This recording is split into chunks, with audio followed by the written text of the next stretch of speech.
இன்னைக்கு நம்ம சேனல்ல எத பத்தி பார்க்க போறோம் அப்படின்னு பார்த்தீங்கன்னா, பிக் பாஸ் சீசன் 7 லைவ்ல என்னென்னலாம் நடந்திருக்கு அப்படின்றத பத்தி தெளிவா இந்த வீடியோல பார்க்கலாம். வாங்க இப்ப வீடியோக்குள்ள போலாம். இப்ப பார்த்தீங்கன்னா, இன்னைக்கு தரமான சம்பவம் நடந்தது அப்படின்னு தான் சொல்லணும். இன்னைக்கு எபிசோட் கூட சூப்பரா இருக்கும். இத்தன நாள் இல்லாத அளவுல இன்னைக்கு எபிசோட் சூப்பரா இருக்கும். ஏன்னா எல்லாருமே ஃப்ரீ ஸ்டார்ஸ்க்கு வந்து எதிர்பார்த்தது தான். அதுல வந்து பேரண்ட்ஸ் வந்து என்னெல்லாம் எப்படியெல்லாம் ஆக்டிவ் பண்றாங்க, என்னெல்லாம் மோட்டிவேஷனா மத்தவங்களுக்கு சொல்றாங்க, யாரெல்லாம் திட்டுறாங்க, இதெல்லாம் பார்க்கறதுக்கு ரொம்ப ஆர்வமா இருப்போம். அதே மாதிரி அதுக்கு குறைவில்லாம நடந்தது அப்படின்னு தான் சொல்லணும். பிகாஸ் அர்ச்சனாவுடைய அம்மா வந்து அம்மா, அப்பா 2 பேருமே வந்திருந்தாங்க உள்ள. அர்ச்சனா ரொம்ப ஒரு நெகிழ்ச்சியான தருணமா தான் இருந்தது. பூர்ணிமாக்கும் வந்திருந்தாங்க. அம்மா, அப்பாலாம் வந்திருந்தாங்க. விக்ரம்க்கு வந்திருந்தாங்க. அதே மாதிரி விஜய் வர்மாக்கு வந்து அப்பா இல்ல. அதனால அம்மா மட்டும் வந்திருந்தாங்க. ஓகே. இப்போ பார்த்தீங்கன்னா, அர்ச்சனாவோட பாட்டுக்கு மட்டும் வருவோம். இப்போ அர்ச்சனாவுடைய அம்மா, அப்பா வந்து சோஃபால உட்காந்துருக்காங்க லிவிங் ஏரியால. எல்லாருமே அவங்கள சுத்தி உட்காந்துருக்காங்க. அப்போ வந்து அர்ச்சனா அப்பா பேச ஆரம்பிக்கிறார். ஏதோ சொல்லணும்ல கண்டிப்பா. அந்த மாரி சொல்லும்போது அவர் சொல்றார், நீங்கலாம் வந்து கேம் தான் விளையாட வந்திருக்கீங்க. பணத்துக்காக ஆசைப்பட்டு உங்களுடைய சுய கௌரவத்தை இழந்துராதீங்க. ஏன்னா பின்னாடி வந்து இது வாய்ப்புகளுக்காக தான் இதை நீங்கள் பயன்படுத்திக்கணுமே தவிர பணத்துக்காக நீங்கள் இதை பார்க்கக்கூடாது அப்படின்னு சொல்லிட்டு ஒரு அட்வைஸ் பண்ணுறாரு. அர்ச்சனா வந்து நிறைய விஷயங்கள்ல எங்கள் அப்பா சொன்னார், எங்கள் அப்பா சொன்னார் அப்படின்னு சொல்லும்போது கூட நமக்கு தோணலை. பட் அவர் தமிழ் ஆசிரியர் போல இருக்கு. பக்குவமாக எல்லா கண்டஸ்டண்ட்டுங்கிட்டையும் சொல்லும்போது ரொம்ப நல்லா இருந்தது. இருந்தாலும் எந்த இடத்துல அநீதியை எதிர்த்து கேட்கணும் அப்படின்றது அவருக்கு தெரிஞ்சிருக்கு. யாரையும் ஹர்ட் பண்ணாமல் சூப்பராக வாழைப்பழத்தில் ஊசியை சொருகின மாதிரி நல்லா கேட்டுட்டு போயிட்டார் அப்படின்ற மாதிரி தான் இருந்தது. அவர் வந்தார், கரெக்டான ஒரு டெசிஷன் எடுத்தார், சென்றார் அப்படின்ற மாதிரி இருந்துச்சு. ஒன்றும் இல்லை, வந்தோடனே லிவிங் ஏரியாவில் எல்லாரும் உட்காந்துருக்கும் போது பேசிகிட்டு இருக்காங்க. அப்போ கரெக்டாக விக்ரம் பக்கத்தில் உட்காந்துருக்கான். விக்ரமை பிடிச்சி கேட்குறாரு, ஏன்பா நீ வந்து இந்த மாதிரி பிரச்சனைகள் நடக்கும்போது பாத்ரூம் பக்கத்தில் என் பொண்ணு நிற்கிறாங்க, நீயும் அனன்யாவும் அக்ஷயாவும் பின்னாடி போயிட்டு அவளை பற்றி பேசிட்டு சிரிக்கிறீங்களா? அது எவ்வளோ ஹர்ட் பண்ணிச்சு தெரியுமா எங்களை அப்படின்னு சொல்லி சொன்ன உடனே விக்ரம்க்கு வந்து கையும் உடல காலும் உடல, ஐயோ சாரிப்பா சாரிப்பா, அவனுக்கு அந்த குற்ற உணர்வு இருக்குது. நம்ம பண்ணது தப்பு தான், உங்கள் அப்பா பாயிண்ட்டாக நம்மளை பிடிச்சிட்டார் அப்படின்றதுனால அவனால் தப்பு இல்லை நான் சொல்லலை அப்படின்னு சொல்லிட்டு தப்பிக்கவே முடியல விக்ரமால. ஐயோ சாரிப்பா, நான் பண்ணது தப்பு தான், சாரி மன்னிச்சுக்கோங்க, நான் பண்ணியிருக்க கூடாது அப்படின்னு சொல்லி உடனே சாரி கேட்டுட்டான். இருந்தாலும் அதுக்கு இவங்க அப்பா எப்படி ரியாக்ட் பண்ணாருன்னா, நான் ஏதாவது தப்பாக பேசியிருந்தேன்னா மன்னிச்சுக்கோப்பான்னுட்டு அவரு ஒரு சாரியை போட்டார். ஏன்னா இந்த ஷோ பூரா சாரிக்கு பஞ்சம் இல்லை அப்படின்றத சிம்பாலிக்காக காட்டிட்டு போனார் அர்ச்சனாவுடைய அப்பா அப்படின்றது தான் இதில் நம்மளால் பார்க்க முடிஞ்சது. அதுக்கப்புறம் பார்த்தா இவனை மட்டும்தானா அப்படின்னா இல்லை, எல்லாரையுமே கேட்டார். அதில் வந்து என்னன்னா மாயாவுக்கும் பூர்ணிமாவுக்கும் பிடிப்படலை, உட்கார முடியல. ஐயையோ நம்ம தான் நிறைய பண்ணது, நம்மளை வச்சு செய்வாரோ அப்படின்னு சொல்லிட்டு ஒரு பதட்டத்தில் உட்காந்துருந்தாங்க. பட் அவர் அந்த பொம்பளைங்க பக்கம் போகவே இல்லை அப்படின்றது அவருடைய ஜெனுனிட்டியை காட்டுது. அவர் வந்து எப்படிப்பட்டவர் அப்படின்றத இதை கொண்டே நம்மளால் புரிஞ்சிக்க முடிஞ்சுது. இருந்தாலும் பூர்ணிமாவுடைய அம்மா வந்து மாயாவை வந்து ஹோல்ட் பண்ணிட்டு உட்காந்துருந்தது. சரி யாரும் எதுவும் கேட்டுடக்கூடாது அப்படின்றதுக்காக கூட இருக்கலாம், பரவாயில்ல.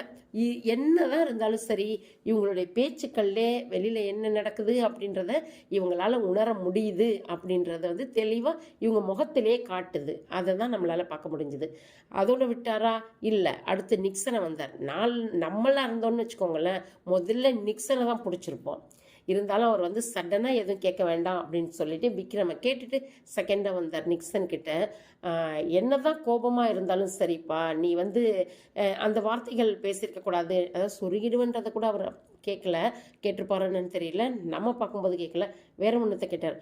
நீ வந்து இவங்களெல்லாம் கள்ளிப்பால் ஊற்றி கொல்லணுன்ட்டு நீ எப்படி சொன்ன, அது எவ்வளோ பெரிய வார்த்தை தெரியுமா அப்படின்னு சொல்லிட்டு கேட்டார். அவனுக்கு அப்படியே முழிக்கிறான். அவனுக்கு தெரியும் எப்போ சொன்னோம், யார்கிட்ட சொன்னோம், விசித்திராட்ட தான் சொன்னதே. அவன் எல்லாம் தெரிஞ்சுட்டு அப்படியே கையும் உடல காலும் உடல அப்படியே பயத்தில் உட்காந்துருக்கான். என்னடா அது, நம்மளை வந்து இந்த சொருகிடுவேன் குத்திடுவேன் கிண்டிடுவேன்றதை தான் கேட்பார் போல இருக்குன்னு நினச்சான். அதையும் விட இன்னும் ஒரு விஷயத்தையும் கேட்டாரே அப்படின்னு சொல்லிட்டு அவனுக்கு சொல்ல முடியல. சில பேருக்கு தெரியவே இல்லை இந்த இன்சிடென்ட் நடந்தது, சில பேருக்கு தெரியாது. ஏன்னா இவன் விசித்திரன்ட்ட தான் பேசி பேசிகிட்டு இருந்தான். அப்படின்போது அவன் பயத்தில் உறைஞ்சி போயிட்டு உட்காந்துட்டு இருக்கிறான்.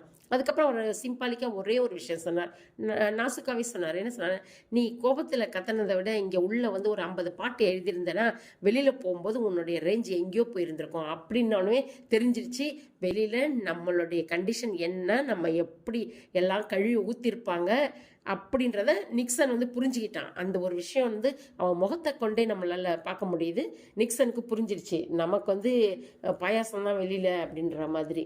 அதுக்கப்புறம் எல்லாருமே சொல்லிட்டு வந்தார். விசித்ராக்கு வந்து இந்த இடத்துல வந்து அவங்க அம்மாவும் சரி அப்பாவும் சரி ரொம்ப தேங்க்ஸ் சொன்னாங்க, கைக்கூப்பி நன்றி சொன்னாங்க. ஏன்னா இந்த புள்ளி கேங்க் வந்து ஃபஸ்ட்டு டைமாக போயிட்டு அவன் போன அன்னைக்கு அந்த புள்ளி கேங்க் 2வது நாள் போட்டு வச்சன்னு அவளை பிடிச்சி ரொம்ப டார்ச்சர் பண்ணும்போது அந்த சமயம் யார் ஹோல்ட் பண்ணியிருந்தாங்கன்னா விசித்ரா மேம் தான். அது வந்து அவங்களுடைய சுயநலமாகவும் இருக்கலாம், இல்லை உண்மையாகவே அவங்க அப்படி பண்ணியிருந்திருக்கலாம், நமக்கு தெரியல. ஏன்னா அவங்க வீக்லி மாறிக்கிட்டே இருக்கிறதால அவங்களுடைய உண்மையான கேரக்டர் என்ன அப்படின்றத நம்மளால் பார்க்க முடியலை. ஸோ இருந்தாலும் அந்த இடத்துல ஒரு தாயாக வந்து ஹோல்ட் பண்ணாங்கல்ல, அந்த விஷயத்தை வந்து ரொம்ப பாராட்டணும். அதுக்கான நன்றியை வந்து இங்கே 2 பேரும் செலுத்தினாங்க. அர்ச்சனாவையும் கேட்டாங்க. ஏன்னு வச்சுக்கோங்களேன், எல்லாரையும் கேட்குற மாதிரியே தன் பெண்ணையும் கேட்டார். நீ வந்து என்னதான் இருந்தாலும் சரி பொம்மை டாஸ்கில் வந்து விசித்ரா மேமுடைய நீ கெட்டதுகளை மட்டும் நீ சொன்னல, ஆனால் நீ நல்லது சொல்லியிருந்திருக்கணும் இல்லையா. உன்னை அப்போ வந்து ஹோல்ட் பண்ணாங்கல்ல, உன்னை வந்து அந்த நேரம் உன்னை காப்பாற்றினாங்கல்ல, உனக்கு வந்து ஒரு தாய் உணர்வு தேவைப்பட்டதில்ல, அந்த டைம் அவங்க தானே அதை கொடுத்தாங்க உனக்கு. அப்படின்னும் போது நீ பொம்மை டாஸ்காக இருந்தால் கூட சரி, நீ வந்து நெகட்டிவாக எதையும் பேசாமல் பாசிட்டிவாக பேசியிருந்துருக்கலாம் இல்லையா அப்படின்னு சொல்லிட்டு தன்னுடைய பெண்ணையும் கடைஞ்சிக்கிட்டார்.